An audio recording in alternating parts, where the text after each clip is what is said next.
Okay, it's 5 o'clock. We're just going to wait a few more minutes for some of our attendees to jump in. We have about 28 people right now, and I know we had 51 registered. So we'll give it a few more minutes just to make sure that we have everybody in here. I hope everybody is doing okay and looking forward to the weekend. Does everybody have their cocktail? Vanessa, what are you drinking? I'm having a gin and tonic. I did not have the cocktail ingredients, but I still have a cocktail. That's great. Yeah, I wanted to do the clamshell, the Cosmo clamshell, but I didn't have the right stuff either, and I ran out of time to go to the grocery store. So I'm doing a simple Chardonnay. Oh, yum. Delish. The Cosmo sounded great, though. I know, it did. Feel free, if you want to type in through the chat bar at the bottom what kind of cocktail you're drinking. It'd be kind of fun to see what everybody's drinking. I see that Rochelle is having a Sauvignon Blanc. Somebody just said Carolyn just said she likes the size of your drink, Vanessa. Oh, yeah. It looks like a double. Yeah.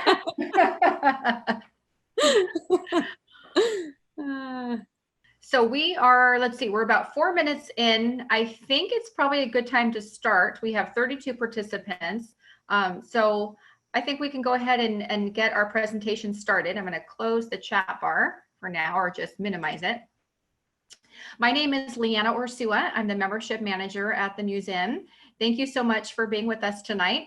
I'm super excited to present our third installment of Cocktails with a Curator, which is on edible mollusks with Vanessa Delnavaz, who, I hope I said that right, Vanessa Delnavaz, yeah, who is our Invert Zoology collections manager.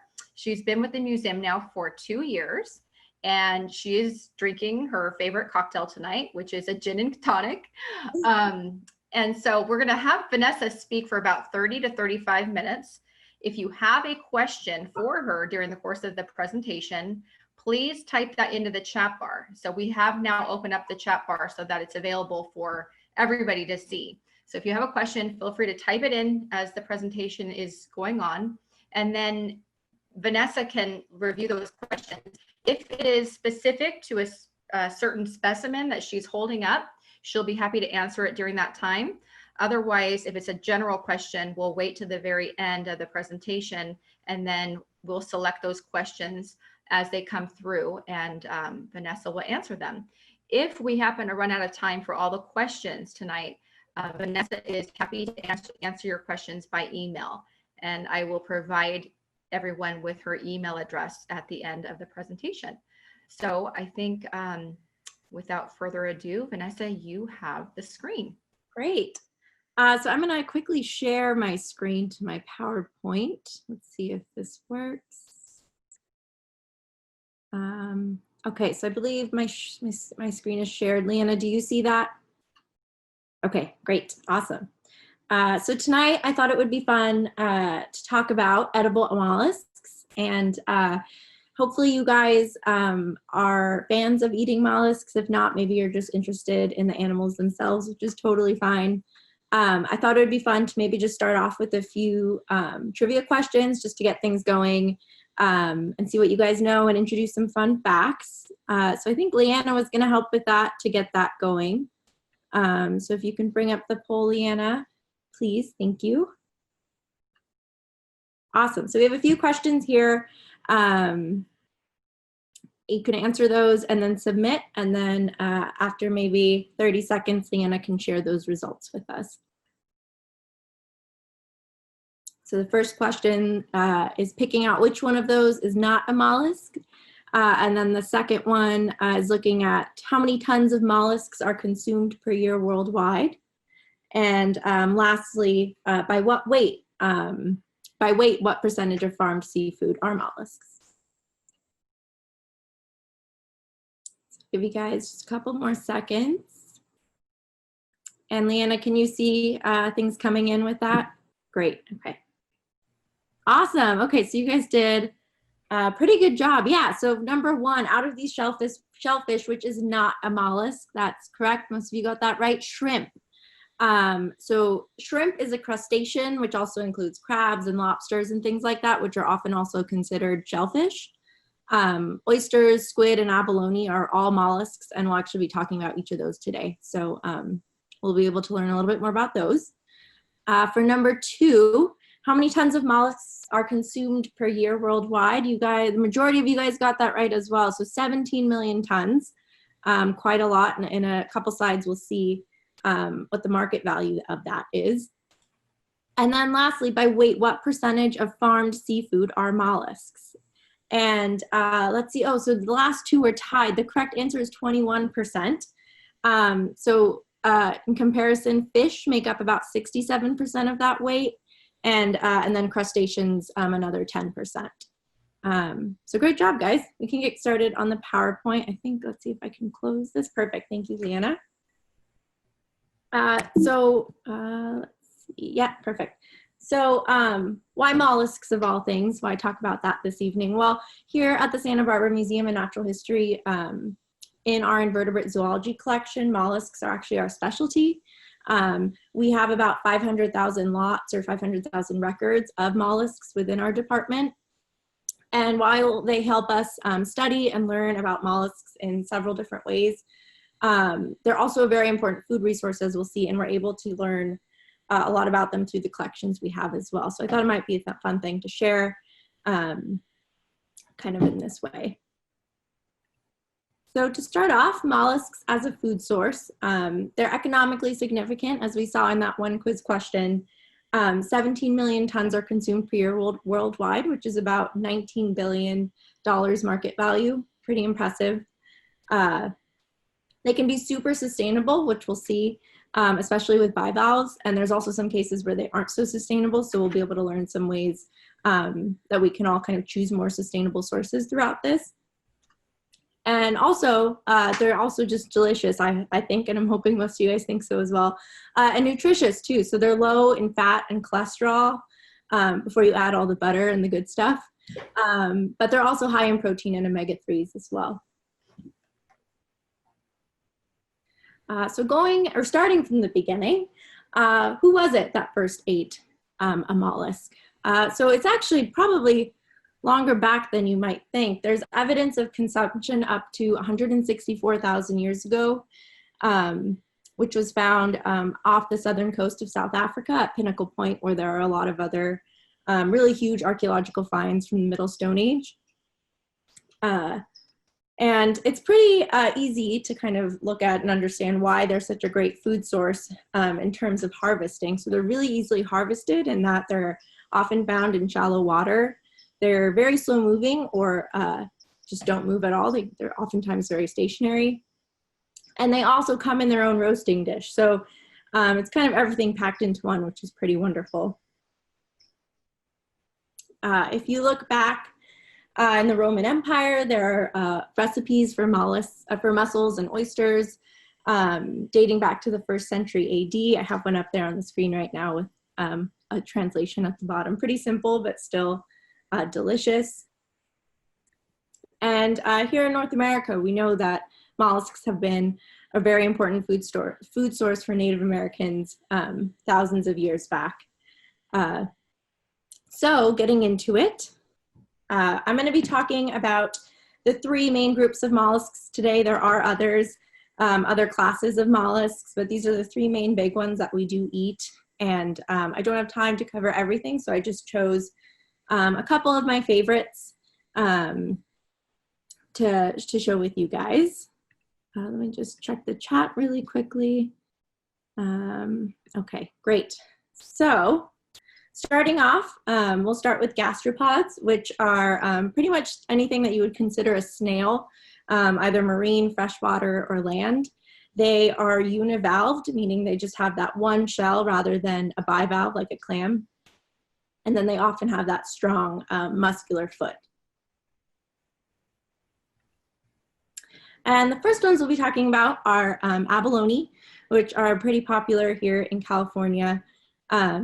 Abalone, there are 7 species off of our coast, but there are about 130 worldwide. And one of our curators actually in invertebrate zoology literally wrote the book on abalone. So he's kind of the master on these guys. And so I thought I would show, let me just see if I can stop sharing my screen for a moment. Yeah, so I have, you know, most of us know what a beautiful abalone shell looks like, right? But I also have with me the foot, as well as the guts and everything of an abalone, which is the part that we actually eat. So it's that flat bit on the bottom of the animal is the part that we eat when we're eating an abalone, and that's what's usually is prepared. The guts are cut away, and at that point it's either fried. It usually needs to be tenderized in some way to make it a little bit more palatable. But you can see here on the images in PowerPoint, that's what abalone steak typically looks like. So we have a big history of abalone here in California as well. So it was a really important source to Native Americans for thousands of years. And then later in the 1800s, when there was an influx of people into the area, they started forming fisheries. And then in the 1900s, it became a very popular fishing sport. And so all of this kind of created, it pretty much decimated populations.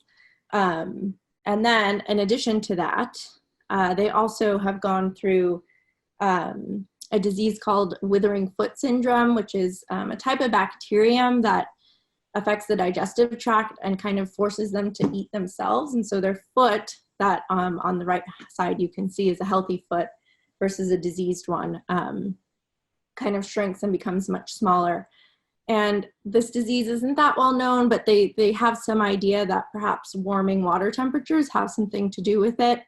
So it's kind of this whole combination of overfishing, changing water temperature, and disease that kind of helped bring these guys to low population levels.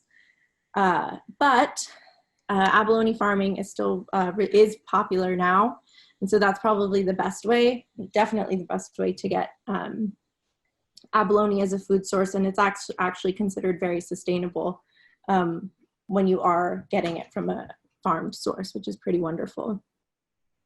And as you may know, here at the Sea Center, we are involved in a lot of efforts with abalone restoration, specifically for the white abalone, which was the first marine invertebrate actually to be listed as endangered. So we're doing some really wonderful captivity work with these guys and getting them explanted back out into the wild. So next time, or once you are able to get to the Sea Center, it's a really wonderful exhibit that we have there that you should definitely check out.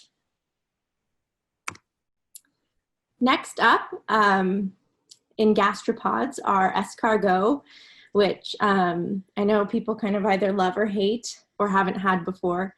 There are several species that we eat of these guys. These are all European species. And so those names that you kind of associate with escargot, like petit gris or burgundy, these are the species that they are up on the screen.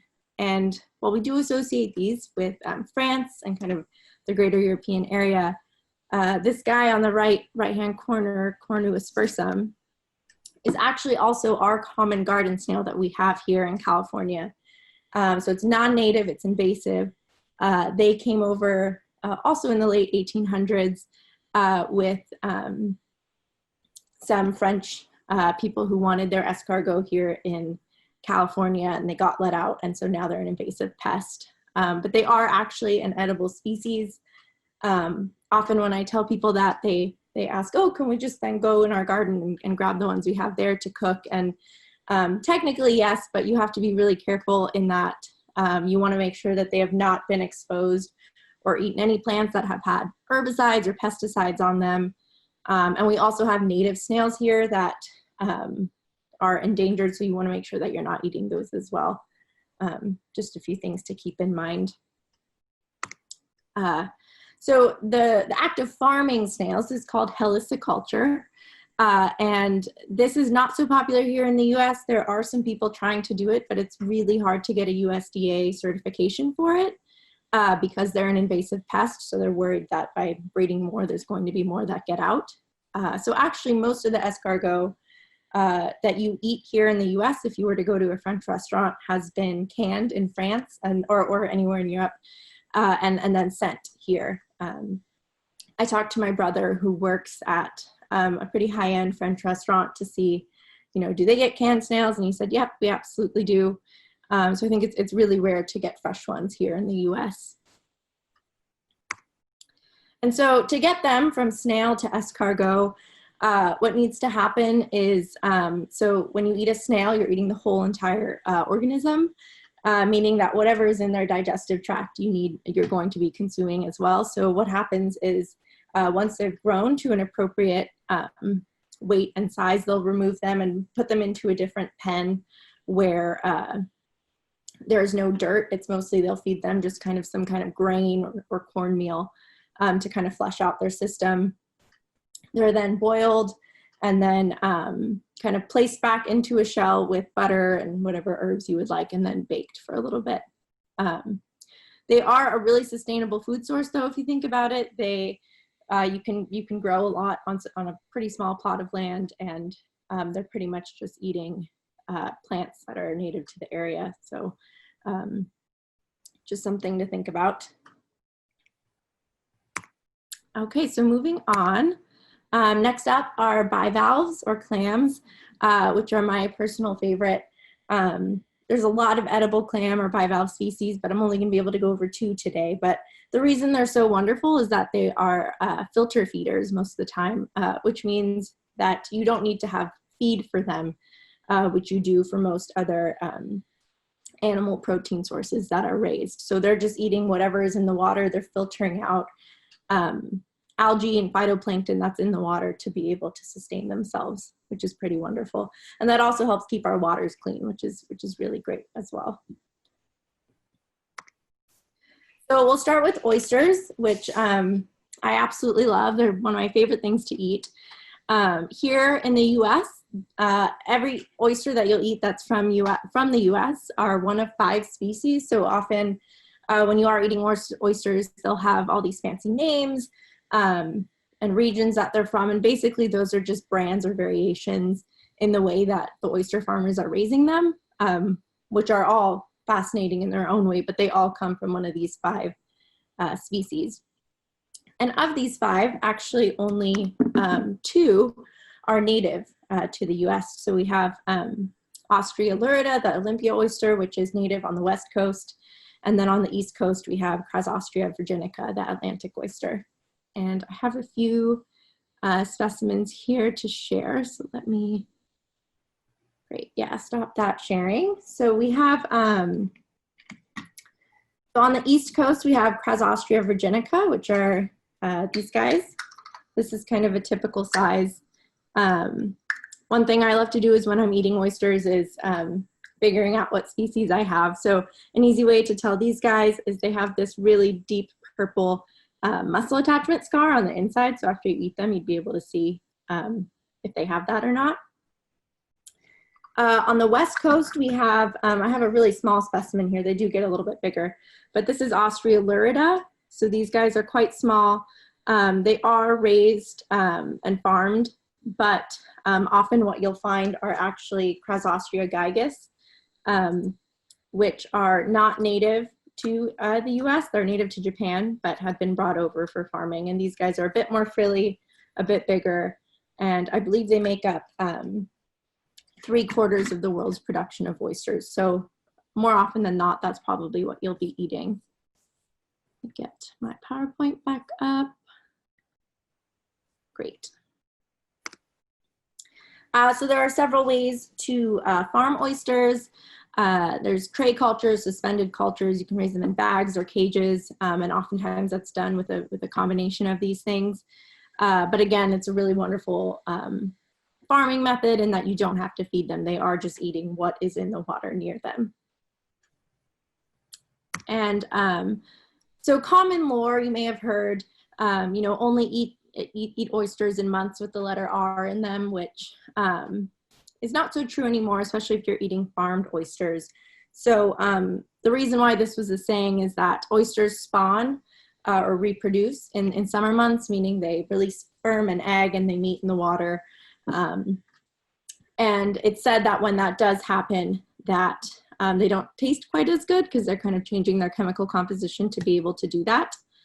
And also algal blooms and bacteria are higher in the water at that time. So that's another reason why. But at this time and now in current times, oysters are really heavily looked after before they're given out as food, and they're also filtered pretty, it's very regulated in terms of filtering before they are sold as a food source. So it's not something you really have to worry about anymore. You can kind of eat oysters whenever you want, especially if you're eating farmed oysters. And I just saw a question in the chat, who is the museum specialist on abalone? And that's Daniel Geiger, so curator of malacology here at the Santa Barbara Museum. What else do we have in here? Are slugs gastropoda? Yes, they are. All slugs are gastropoda, even though they don't have a shell. They've evolutionarily lost their shell, but they are included in gastropoda.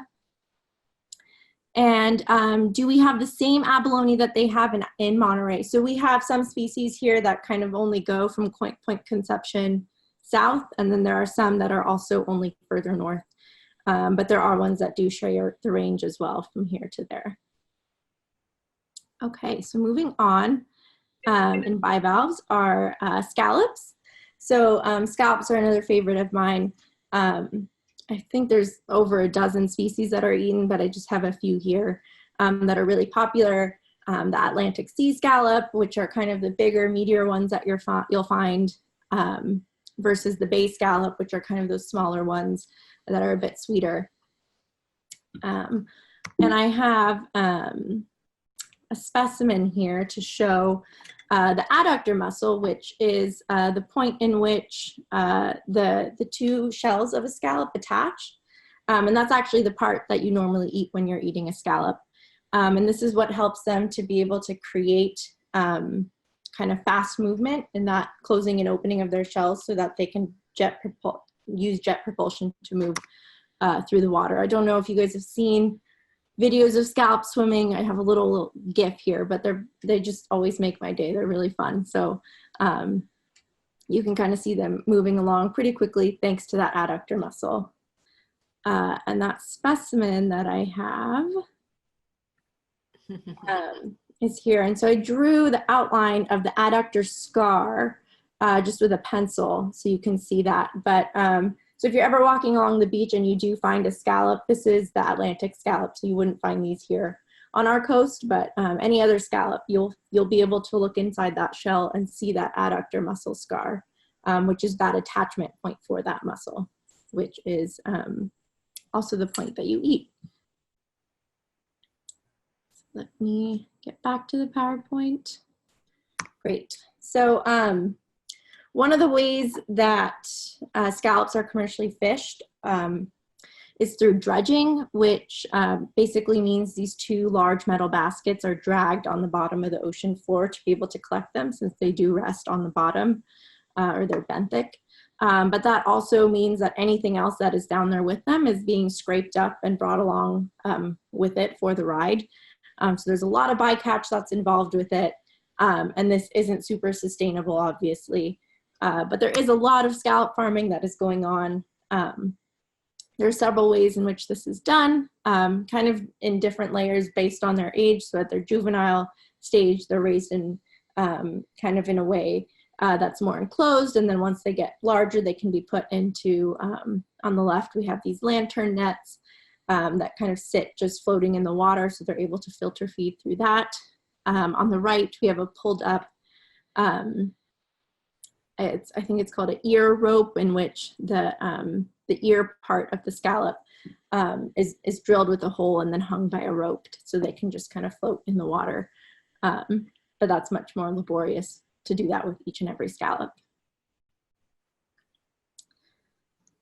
Okay, so moving along, we are going to get into cephalopods, which I think a number of people in the trivia didn't think squid are a mollusk, but they are. So octopus and squid and nautiluses, if you've seen those are all cephalopods. They have that large mantle and then arms or tentacles coming out of that And so the first one we'll talk about are octopus. Actually, quickly before I move on, with cephalopods, the difference that you'll see between cephalopods and the bivalves and the gastropods is that cephalopods at this point aren't really commercially farmed. Everything that you do eat that is an octopus or a squid is caught in the wild pretty much. And that's for several reasons. They're very hard to breed. And also there are a lot of ethical questions around it. So at this point that isn't really a thing that's happening. I know people have kind of tried to do that, but they are hard to rear. So we'll see a couple ways in which they are fished.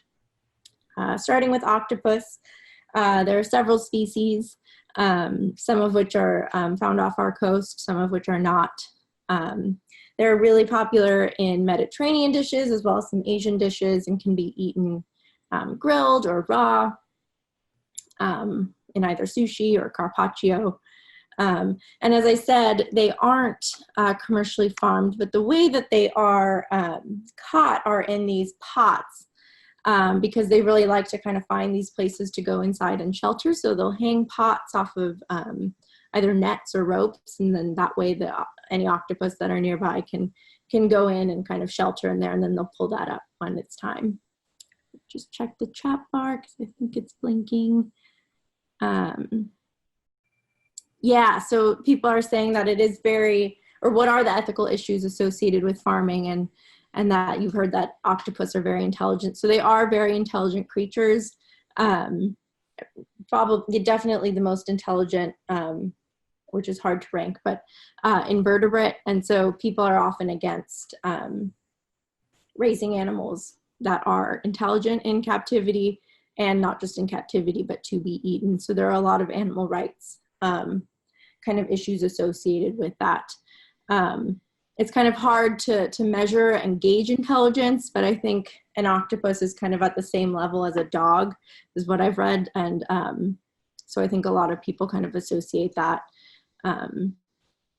when they are thinking about eating it. So I know some people don't eat it, some people do, a lot of people do, and a lot of people don't. So moving along with squid, there are also several squid species that we eat, including the market squid, which is found off of California, which I'll talk about in a little bit, as well as some more southern species like the Patagonian squid and the Humboldt squid, and then the Japanese flying squid, which are really cool. If you have a chance, you should look up videos of those guys. They're pretty fun to watch. And so again, these guys are often common in Mediterranean dishes and also Asian dishes. And here we eat a lot of calamari, so that's probably often what you're eating them as. That's pretty common. Especially off of our coast, we have the market squid, as I said, Doryteuthis opalescens, and I have a specimen here to show you guys. So these are, this is the California market squid. They live off of our coast. They're not that big, so they don't get much bigger than this. I think they only get to about a foot. And these are a really popular edible species, somewhat here, but more so overseas. And so quickly just get my PowerPoint back. Great. And so they're caught off of our coast using purse seines, which is kind of when a net is set out and then kind of drawn in, kind of, you think of like a drawstring bag. It's kind of pulled in and loops a net around whatever it is that you're fishing. They're also caught with automatic jigs. However, they're really difficult to process, in meaning that they take a lot of effort to do so, to remove the eyes and the cartilage and the beak. It's a lot of work to get squid processed. So something that happens is that it's caught here off of our coast. It is then sent to China to be processed. And then from China, it is sent to several other countries from there to be eaten. But most of what of the market squid that we eat here in California is actually processed in China and sent back to us, which is really unsustainable. it's kind of crazy to think that we have something that's living right off of our coast, but because it is, I think it's almost double to be able to process it, that most places will send it to China before we even get to see it.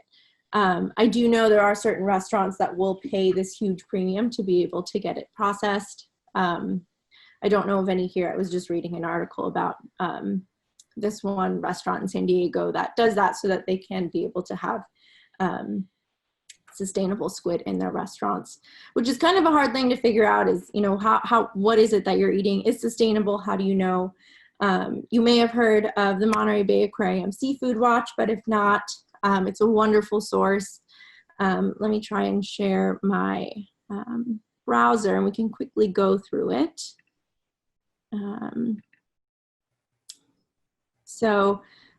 If you go to their website, it's run through the Monterey Bay Aquarium, and you can search whatever seafood that it is that you're interested in. So we could do squid since we just looked at those guys. And so you can do view squid recommendations. And if you scroll down, it will show you all the options. They have different ratings, so best, good, and avoid. If you can see, there's only 4 best options, 5 good, and then the most are actually ones you should avoid. And they'll have the type of squid. So this top one is the California market squid, and then the method in which they're caught, and then the location of where they're caught. So that method and the location are often things that kind of determine that rating as well as the type.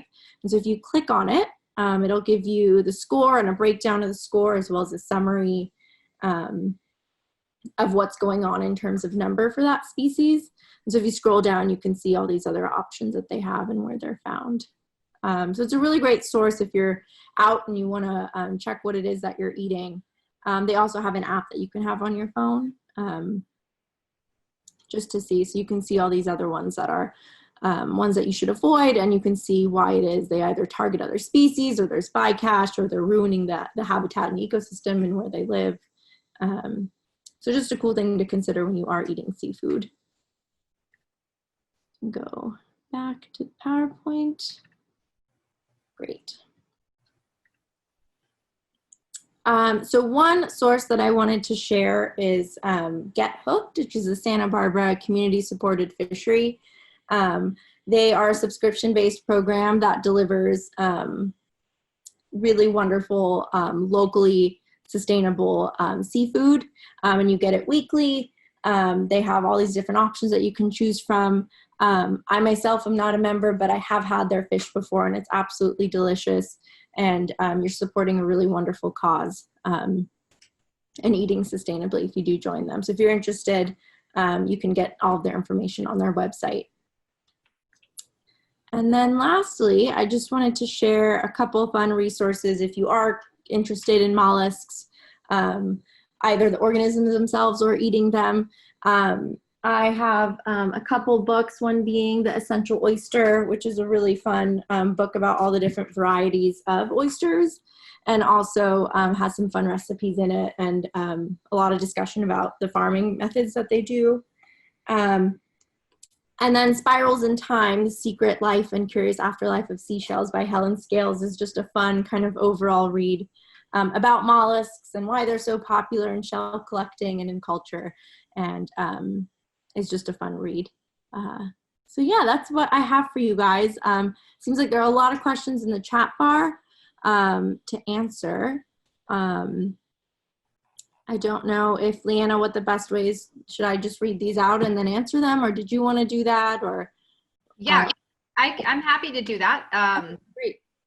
So let me go ahead and scroll up so we can start from the beginning. Yeah, I think I caught a couple, but yeah, you did get a couple at the beginning. Okay, there is a question here. Has anyone ever found a shell of a white, I'm sorry if I'm not saying this correctly, but Amiontis on Haskell's Beach in Goleta? This is from Glenn. He says he thinks he has. Are you aware of any of the white Amiontis shells, Vanessa? I am not. Is he asking if someone else has found one? Yes. Or maybe if you found one, if you're aware of anybody who's found one. I don't know, but if you could take a picture and maybe email it to me, I'd love to talk to him a bit more about it and see what we have in our collection and if we have any from there. Great. And then I will be presenting everyone Vanessa's email at the end if you do have further questions. So the next question is, do we have the same? Oh, yeah, actually, that one's been answered. Okay, let me move on to the next one. What Glenn asks, what is the issue with eating raw oysters versus cooked? So obviously when you're eating a raw animal, any bacteria or anything that's within it is not going to be cooked off, versus cooked, that is more likely to happen. So that's kind of the issue when people are thinking about, oh, I don't want to eat raw oysters because they're raw. But they are really regulated in the ways in that they're filtered and checked before they are sent out for consumption. Both are delicious, and both, I think, at this point in time are fine to eat. Great. And then Luke would like to know, what are the ethical issues associated with farming? I think this was in relation to octopus and squid, so the cephalopods, which I think I went over just in that they are rather intelligent species and creatures. And so when people kind of think about that in terms of keeping those animals in captivity and bred to be eaten, that kind of becomes an ethical issue in itself. And then Rochelle asks, and I know you touched upon this, what the level of intelligence is with octopus. I know you mentioned that they're about the same intelligence level as dogs. Is there anything else you would like to add to that? Yeah, so they have, they do have like a centralized brain, and then they also have, they aren't, I mean, I think people call them brains. I don't know if they're enough to be considered a brain, but they have these nerve clusters at the end of each of their arms. So they have kind of this whole system running throughout their body. I think I don't have the number here, but I looked up the number of neurons that an octopus has, and I think that's how they were able to compare it to a dog, and that they have the same number of neurons. So. Okay, great. And then Gary would like to know, he said that he noticed that market squid, formerly known as loligo, is now Doryteuthis. Yeah. Could you comment on the nomenclature? Yeah, so they, that means when they switch names, when they switch their scientific names, that means that they were originally thought to be in the genus. The genus would be loligo. However, now they're considered to be in the genus Doryteuthis. So the species is the same. Originally it would be referred to as Loligo opalescens, but now it's under the genus, after more research and study of this species, to be more closely related to the genus, or under the genus Doryteuthis. So now it would be Doryteuthis opalescens. Okay. And then Paul would like to know, is the Humboldt squid sustainable? So I would have to actually look that one up on Seafood Watch. The thing in that it's, I guess, unsustainable in the sense that it's usually being caught further from where we are and then sent up to us, right? So they usually don't make it all the way up to California, although I know they have in the past, versus a squid that's caught just right off our coast and then brought right on to us. You know, there's less of a carbon footprint in terms of transport. But I'll have to search that one up on Seafood Watch to see what else it is and the ways that they're caught, to see if those are sustainable in other ways. Okay, this is an interesting one. Are live mussels found on Santa Barbara beaches edible and or legal to consume? So they are edible. We have the California mussel and then also the blue mussel here on our beaches. I don't know exactly what the catch per day is. If you have a fishing license, you would have to have a fishing license to be able to collect those. And there's probably a number for which you can take each day, or each, you know, there's a limit to which you would need to take. But I believe both of those species are edible. Great. Okay. And then Lansing would like to know, can you tell us about the holes in abalone shells, and are those little eyes on the tendrils of abalone?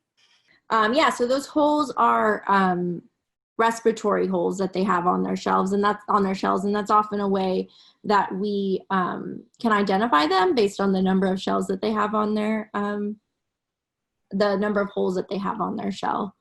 And then the second question was the tendrils, right? So those they do have two kind of eye stalks that the image I had next to for the white abalone, those are eyes. And then the kind of tendrils that are coming around off of their body, those are more kind of sensory tentacles that they have surrounding them. Okay. And then Nancy would like to know if squid are as smart as octopus are. That's a good question. I think they're considered, in terms of intelligence, pretty closely to octopus. But that's one I'd have to double check on, so I can check on that for her. Okay, and then Allison would like to know if squid have hard shells. So squid, yeah, so they don't have hard shells, right, of which most mollusks do have.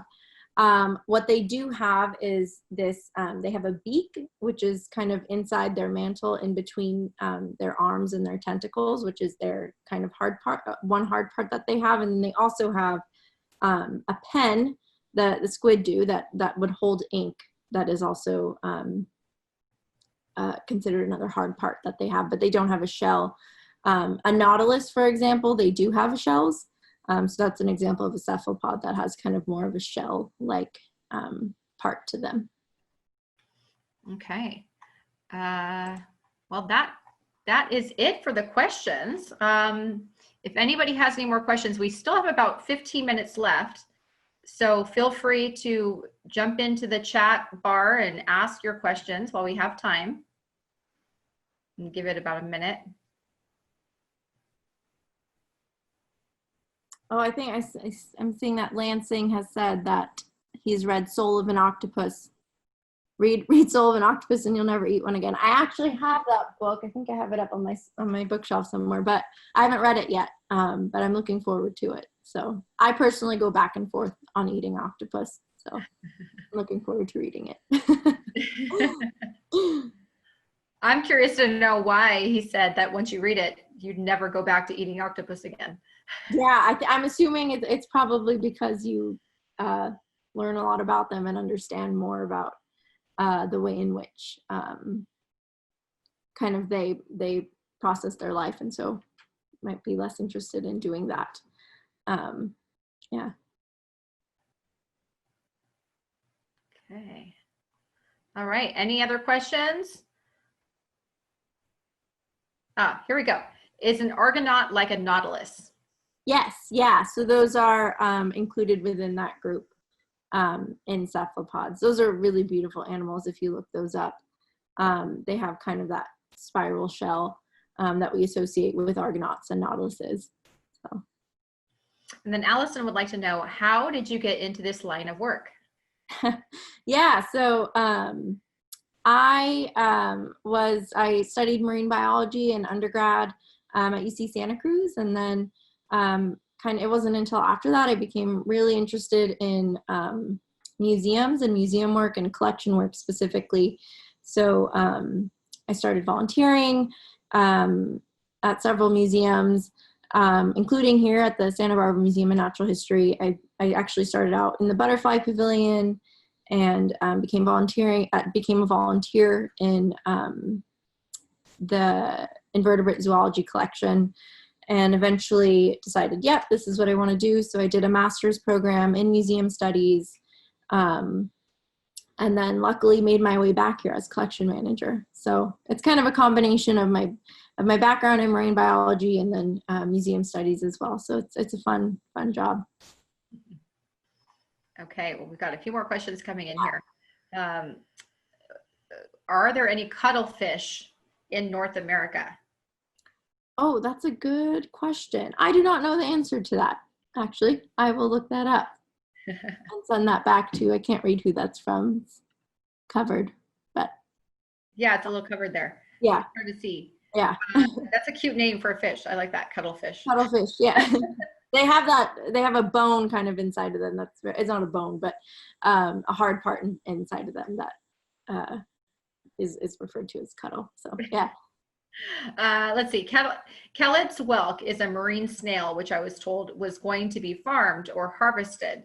What do you know about this? Yeah, so that's a local species that we have here, which is a gastropod, a marine snail, that has a really big kind of muscular foot, which is edible.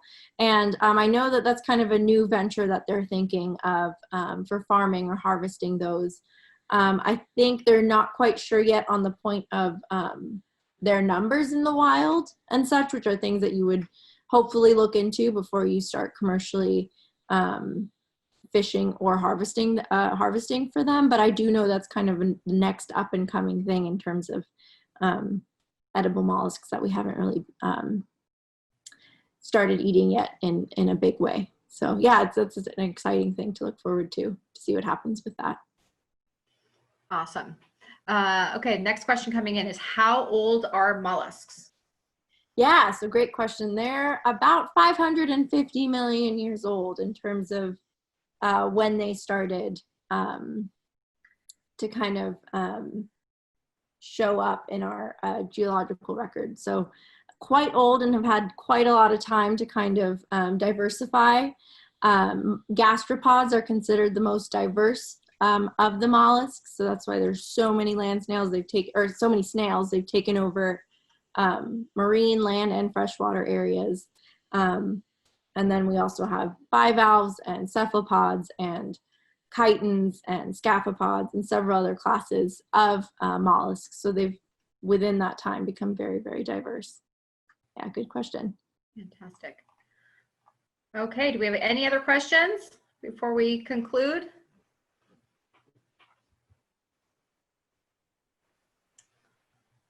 Okay, I'm not seeing anything come through, so I think this will conclude our presentation for tonight. I want to thank everybody for being here. We had just under 40 people here tonight. Thank you so much for all of you who joined into our presentation. And thank you, Vanessa, for being our presenter tonight.